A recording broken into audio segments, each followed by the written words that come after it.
اعوذ باللہ من الشیطان الرجیم، بسم اللہ الرحمن الرحیم۔ وضو کے بعد کی دعائیں۔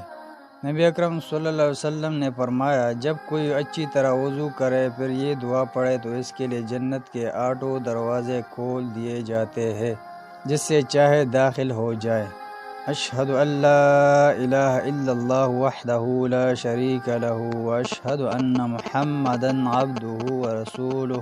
میں گواہی دیتا ہوں کہ اللہ کے سوا کوئی معبود برحق نہیں، اور میں اس بات کی بھی گواہی دیتا ہوں کہ حضرت محمد صلی اللہ علیہ وسلم اللہ کے بندے اور اس کے رسول ہے۔